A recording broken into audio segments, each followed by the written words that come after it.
I like you. Great, can I get No. some? Cassie. Don't Cassie me, I'm fine. Hello? Hello? Hi, my name is Estrella. Welcome to my channel. So recently I watched a movie, Promising Young Woman. It's pretty famous right now, lots of discussions online. But when I go on Reddit and YouTube, I feel like a lot of discussion is based on the movie itself and not so much about the movie's overall theme, which is exposing rape culture.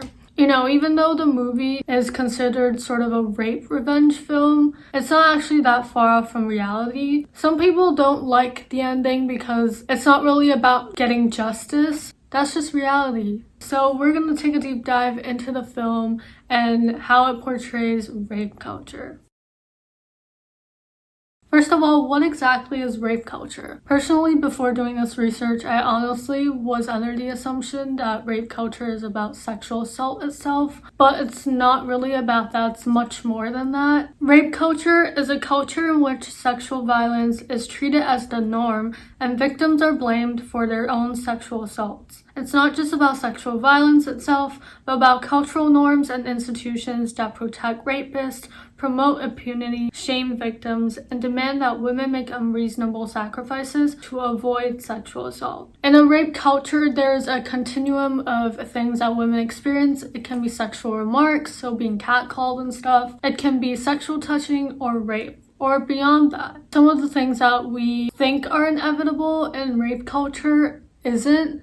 And that's why it's so hard to change it, because we don't even see the small problems that can lead to rape and sexual violence and stuff. So sure, rape culture is not something we consciously participate in as a society, but we tolerate or excuse it without really knowing that we're doing it. It's about what we collectively think about rape, how it works, why it happens, how it's portrayed in the media, and instances of sexual violence that are even worse than rape. Some subtle examples, for example, pop music at time of consent. This was a song I listened to in middle school, which is terrible, and I didn't even know what it meant, but it was a song that was so popular. Another subtle example is parents who blame girls for dressing suggestively or taking suggestive pictures, but not giving their sons any consequences when they use these pictures of girls inappropriately. So having a double standard in parenting. Some more obvious examples would be the fact that only 3% of rapists end up in jail. And another example you might remember from a few years back is a lawyer in Ireland who used a thong in court to represent consent in a rape trial, which is just so wrong. So very brief history of the term rape culture. It was first found in the book called Rape, the First Source Book for Women. Around the section where the book mentions rape culture, it talks about how very often in literature and films, the rape victims have to suffer some further punishment for being raped because of the general belief that they must have asked for it. She's either forced to have a baby, becomes a lesbian or prostitute, or commits suicide. Although these things almost never happen in real life to rape victims, when a writer can control the course of events, the cultural belief that the rape victim should be punished finds its way into the story. Which is also why I think it's so important to talk about Promising Young Woman, because it's just a much more realistic example. So now for the sake of explaining rape culture in relation to the movie, I'm gonna simplify it to 3 main stages.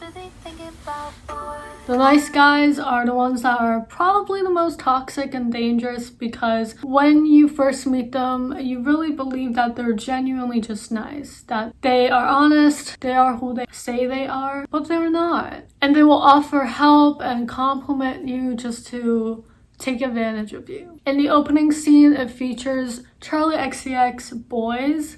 Love that song. And then it transitions to the opening scene where a bunch of guys are just having their bro talk in a bar, and 2 of them are kind of just like, whoa, there's a drunk girl, maybe we should kind of take advantage of her, and they're objectifying her.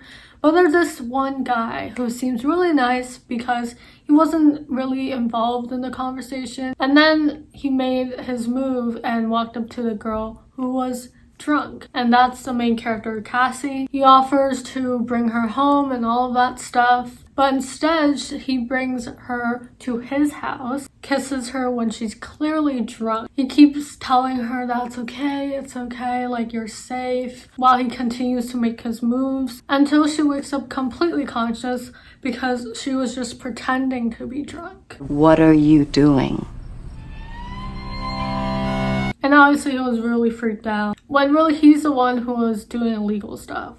Another guy that Cassie met in a bar while she was pretending to be drunk was probably even worse. He takes her home and makes her do coke. And when she doesn't inhale it, he starts rubbing it on her gum. Like, what the And get this is probably one of the most common, like, nice guy line you can ever use. He says that she looks better without makeup and that, like, why do girls even use makeup? And then he literally, at one point, calls himself a nice guy. I think you should go. But a second ago, you were determined for me to stay. You were pretty insistent, actually. I'm a nice guy.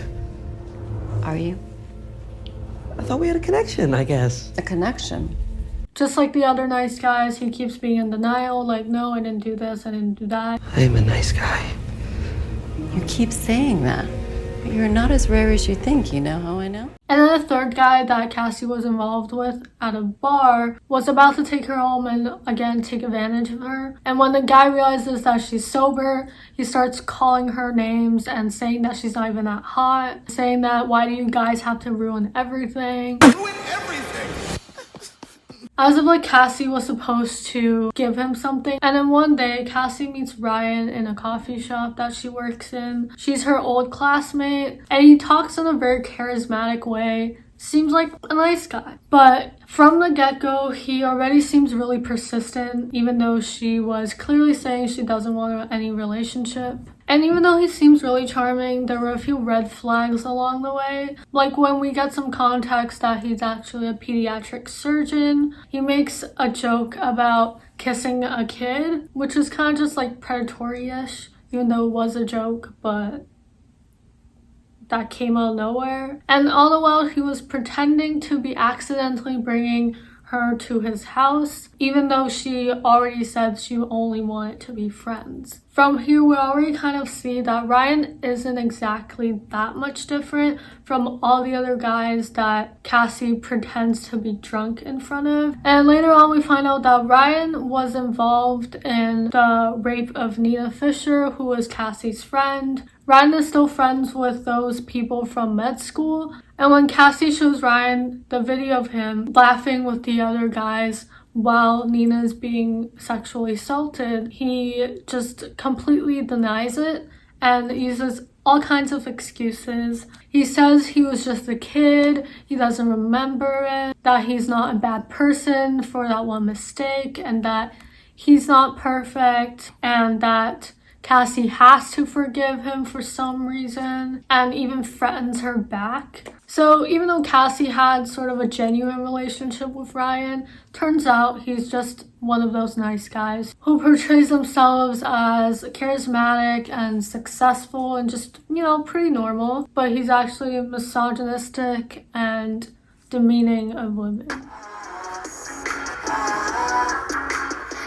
So Madison was also another friend, and when Cassie confronted her, she says that, A little weird.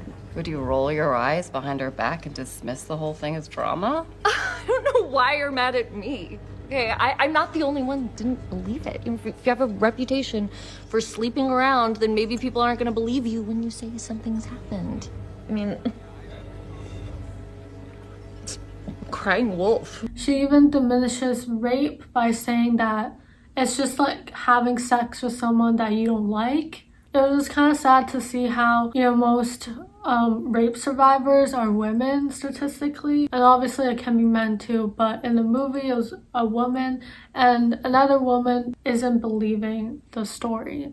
And Cassie only took some sort of responsibility after she woke up drunk in a hotel room, and Madison surrenders the video of the whole rape. Another instance just goes to show how rape culture is very much a systemic problem as well. For instance, the dean at the med school dismissed the case. You felt there wasn't sufficient evidence. You said it was too much of a he said, she said situation. You know, we get accusations like this all the time. But you know, also if she was drinking and maybe couldn't remember everything, I have to give him the benefit of the doubt because innocent until proven guilty. No, I think is when she said that she has to give him, which is just so backwards. Like, obviously, you're not supposed to give him the benefit of the doubt. If anything, you're supposed to give the victim the benefit of the doubt. And he's guilty before proven not guilty. Like, and it was only when Cassie also threatens her with her daughter that she starts screaming and being like, Tell me what room my daughter is in right now. What are you doing? She's a young girl. but even then, she wasn't really apologizing about the situation, how she was dismissing the case. She was just scared because of a self-motivated reason. Of course, systemic problems doesn't just end where educational institution is. It's also very much in the legal system. So for instance, in the movie, the lawyer Mr. Green defended El Monroe. While he was his defender, he threatened and bullied Nina until she dropped the case. He also mentioned that one drunk photo is going to be used as evidence and is enough to get the juror hostile towards the girl who is being raped.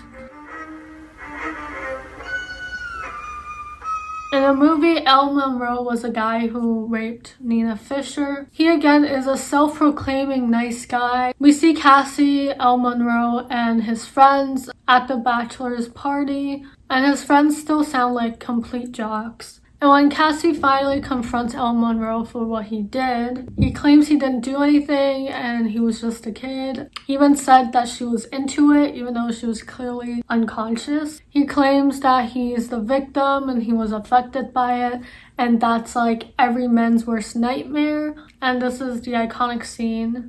Can you guess what every woman's worst nightmare is?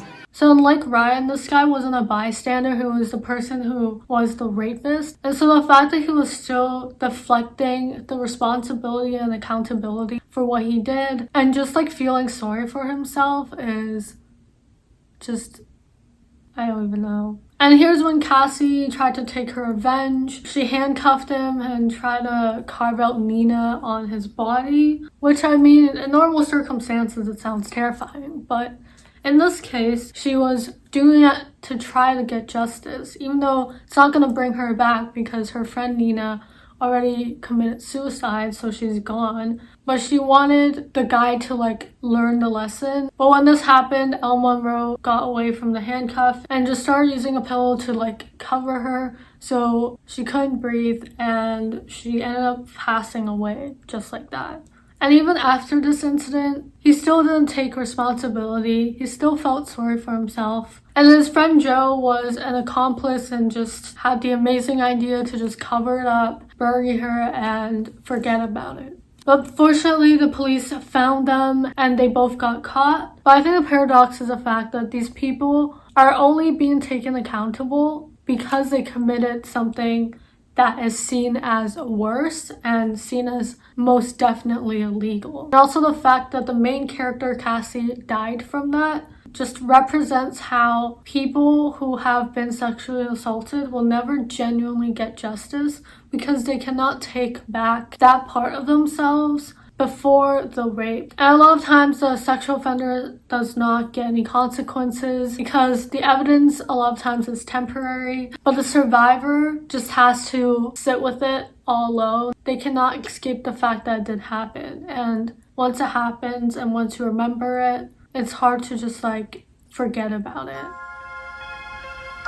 The ending of the movie representing how women don't get justice from sexual assault makes the movie like a lot more realistic than other mainstream media. And I think rape culture has seeped through so many different aspects of society and it's so instilled in us through media that it's just hard to dismantle certain beliefs we had surrounding rape and everything in between. You know, even if we're tolerating it or being complicit, we're still contributing to the rape culture in some way. And it's just important to reflect on our own behavior and the beliefs we have. If you're a sexual assault survivor, my heart goes out to you. And again, feel free to have discussion in the comments. I would love to hear what you guys have to say. I don't have much personal experience in this area, so it'll be helpful to hear from people who do. Make sure you like this video if you enjoyed it, and subscribe down below for more videos like this. If you haven't watched Promising Young Woman yet, you should. You won't be disappointed. Yeah, thanks for chilling with me.